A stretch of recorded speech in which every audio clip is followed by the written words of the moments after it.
gentlemen, may I please have your attention? Please have your tickets in hand before you board the plane. Thank you.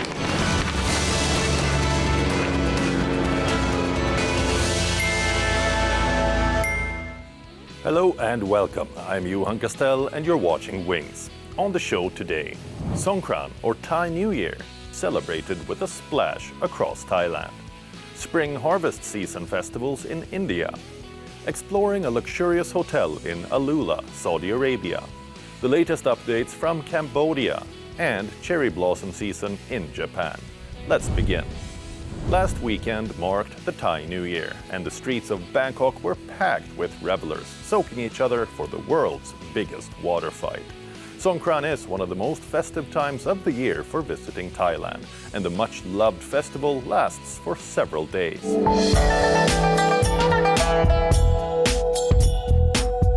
Central Bangkok came alive on April 12th as Thailand ushered in the traditional Songkran New Year celebrations.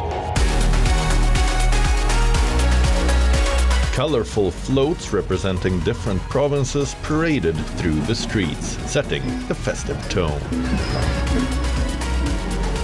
Thousands of revelers joined in, engaging in a joyous water fight, spraying water pistols and hose pipes, a beloved tradition during Songkran. The festival also includes respecting elders and sprinkling water over Buddha statues, blending tradition with lively revelry for Thais and foreigners alike. In the lively streets of Bangkok, both Thai locals and foreign tourists joyfully engaged in the Songkran festivities, splashing and spraying water on each other. The bustling tourist hub of Khao San Road saw celebrators, many soaked from the water, playing and enjoying the vibrant atmosphere. People danced to music from nearby establishments and playfully discharged water guns.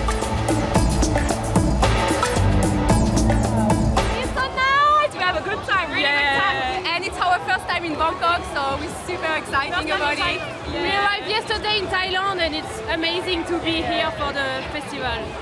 It feels like a completely different world, you know. I love it. I just love it.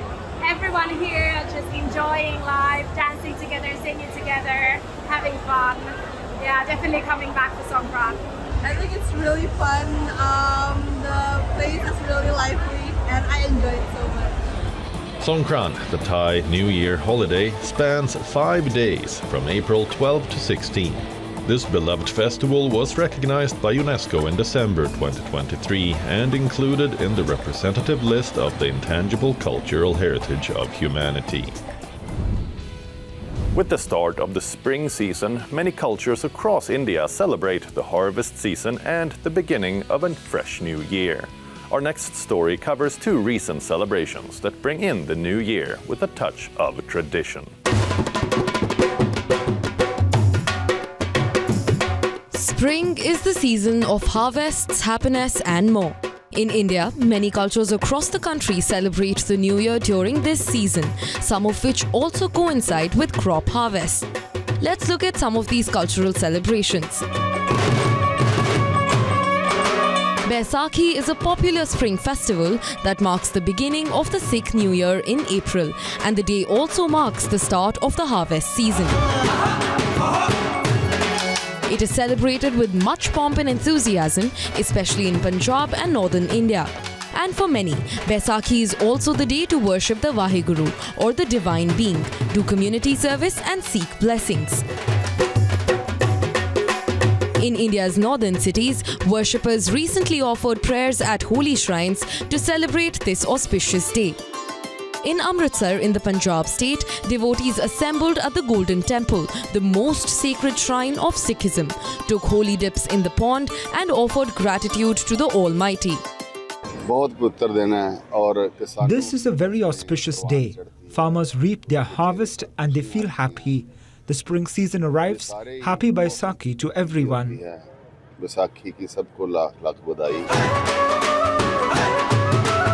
In the capital city of New Delhi, devotees thronged Gurdwara Bangla Sahib and offered prayers early morning, seeking good health and prosperity in the new year.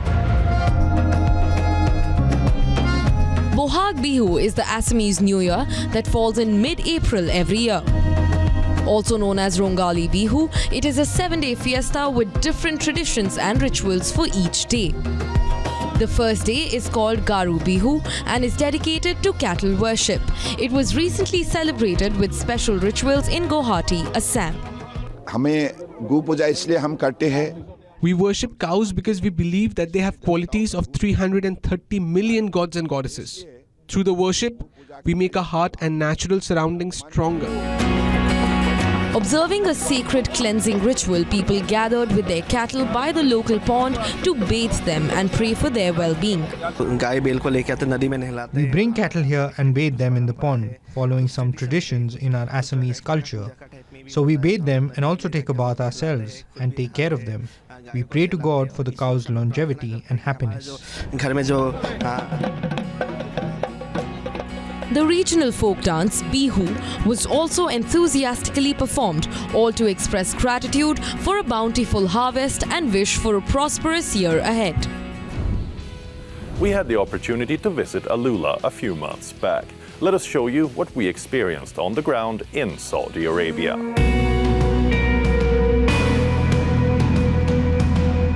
This is the banyan tree Alula, a sprawling, luxurious resort built in the wide-open Ashar Valley. This tranquil desert sanctuary has been constructed with inspiration by the surroundings of the sand dunes in the valley, and the villas are covered by large canopy tents that give shade to the outside areas and also make the structures blend into the landscape. There are 47 luxurious tented villas here, along with several restaurants, a gym, and a signature rock pool built between two huge cliffs. Walking into the room, it is immediately clear to me that this is the fanciest place I've stayed in till date. There are high ceilings inside the rooms in my villa, a large bathtub in the washroom, and a shower with a little courtyard here in between, before walking out to the outdoor areas where there is a second shower. Outdoor shower as well, and a private pool. Pretty nice, pretty nice. It's another area right out there where you can have a bonfire, I guess. Little hangout area here, sunbathers here, pool, private pool, outdoor shower, indoor shower, bathtub. Well, enough about the room. Let's go explore. So, after checking in, it's time to go and explore the property a little bit. We're gonna see what we can find if we take a zip around the property. It's huge. All right, so the property is so large. So large that they've set up 2 lobbies and 2 restaurants. Well, there's multiple restaurants. I guess there's more than 2 restaurants. But it's like 2 hubs. A north block and a south block. Now we've seen both. And interestingly, this one has a Thai restaurant, a signature Thai restaurant like any and every banyan tree hotel does. So we're gonna go and explore this valley a little bit, whatever we have time for, before we scoot off for the next activity. Supposedly there are all these rock carvings on some of them, so we'll see if we can find where they are. One of the staff members showed me the way to a giant rock wall of towering cliffs at the edge of the property, and it doesn't take long before we reach the right spot. So that's a camel, somebody riding a camel? Exactly. Yes. And this is Arabic, no? This is Arabic. It's a new one, not old. This is a new one. Yes. Just go. Is this one of the best ones that you have? Like one of the best rock inscriptions? Yeah, in Banyan tree, yes. Right there. This is so fascinating. Imagine how old these inscriptions must be and what life looked like back then. Very cool experience. I mean, it's like you can go and explore the cliffs yourself, see if you can find any inscriptions that haven't been found before. You can be an explorer yourself. But now it's time to move out and see what else we can do in Alula. We visit an oasis nearby and explore the various narrow lanes that pass many palm trees along a heritage trail. It's a nice looking spot. Good for a little afternoon stroll as the sun is setting over Alula. We are in an oasis.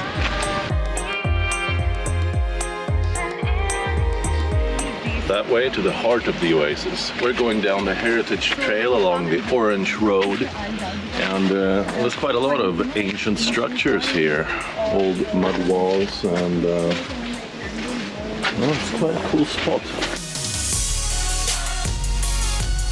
The heritage trail in Alula town takes us through more plantations, parks and palm trees before we reach the town. And this is a really beautiful and relaxed side of town. We find an exhibit called Tasting Memories, and we have no idea what it's about. But let's find out what this experience is like inside. This appears to be an ice cream shop, which is perfect right about now. I ask for a mango slushie, and it's delicious. It's very tasty. That is very good. Memory sanctuary. Really? Next up, they wear safety equipment while bringing out liquid nitrogen for the next trick up their sleeve. They take an ice cream ball and deep freeze it. Then dip it in a sauce to your liking. Then dip it in nitrogen again before handing it over. I asked for pomegranate, and made in a quite unique way, I have to say. After this, they showed off their tech by giving us laser-etched wafers. This ice cream shop must be the most high-tech I've ever seen. It turns out that this is only a temporary experiential exhibit. Outside the shop, we meet Rob Smith, who was a part of setting this up, and he tells us more about the Tasting Memories experiential exhibit. So this experience is about tasting memories. So we collected a lot of stories from people who lived here, whose parents lived here, whose families grew up in the oasis and on the farm, and we asked them to tell us stories about what flavors reminded them of here and of home. And we brought that to life in a refreshing experience. So we have ice creams, we have slushies, liquid nitrogen. The idea is that it's a little bit of oasis here to escape the heat. We move on to the next thing to see in Alula, Maraya, a concert hall inside a huge building covered in mirrors. A quite stunning sight. Well, they do call it the largest mirrored structure in the world. I think they have a world record for it as well. Looks quite interesting every time of the day. Yeah, quite cool, creative photos around this building. Well, it's getting dark. They just come to an end. It is indeed time to move back to the banyan tree across to the other side of the valley for some cozy food by the bonfire. While being back at the hotel, it would be a shame not to mention the spectacular night skies on display in Alula. The skies are truly dark at night, and the stars shine bright over the towering cliffs.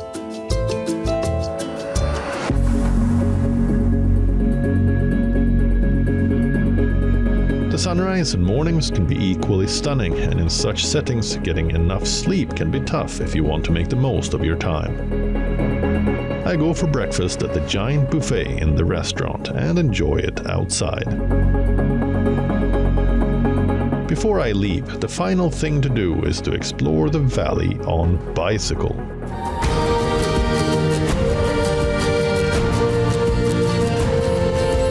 This relaxed bicycle ride really makes me feel like I could stay here a lot longer.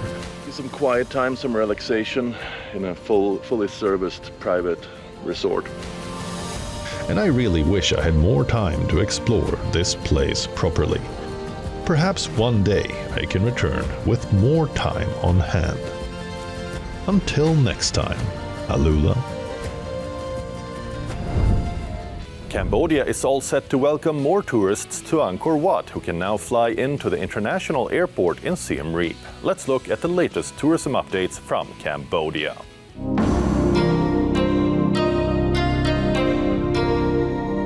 Welcome to Cambodia, home to the famous UNESCO-recognized Angkor Wat Temple, a haven of stunning temples and striking natural beauty. Let's explore this Southeast Asian gem. This is the Siem Reap Angkor International Airport, Cambodia's biggest airport. Welcoming travelers since October last year, it is designed to serve as an upgraded entry to the country's major tourist attraction, the centuries-old Angkor Wat Temple complex in the Siem Reap province. For Siem Reap is the tourist destination. We have culture, we have temple, we have lake, we have natural like a bird, forest, mountain. So that all kind of this is the attraction of the tourists come to see. The airport building, which lies 40 kilometers from the Angkor Wat temple, boasts traditional Cambodian architecture. It is built at a staggering cost of about $1.1 billion across 700 hectares. Tourism is one of the main pillars supporting Cambodia's economy, and with this scenic airport's capacity to receive 7 million people per year, the prospects look promising. Once you touch down at this picturesque country with stunning historical sites, you also get a taste of their culture. Some 80 kilometers away from the capital, Phnom Penh, clouds of dust and thunder of hues took over Romduol village. The residents here held an exciting ox cart race, a centuries-old traditional affair. It marks the start of the Khmer Lunar New Year and the rice harvesting season. This year's race, the 10th since it was restarted, saw around 50 contestants and hundreds of spectators fill the arena. Ox cart racing has been around for a long time and it continues to this day, from one generation to another. My grandfather raced, then my father, and now I race ox carts. The winner was awarded a handsome cash prize and a trophy. Ox carts were traditionally used for festive occasions and Buddhist ceremonies. So, win or lose the race, what's important for the participants and spectators is that this rural, enjoyable tradition is kept alive. Cambodia boasts a rich history, cultural vibrance, and ecological wealth. In the lush, scenic Cardamom Mountains in western Cambodia, 50 Siamese crocodiles were released into the water recently. This was done to mark 25 years since the rediscovery of the crocodile species believed to have gone extinct in the area. But an expedition in the mountains by conservationists at Fauna and Flora International came as a boon for its survival. Siamese crocodiles are one of the rarest reptiles in the world.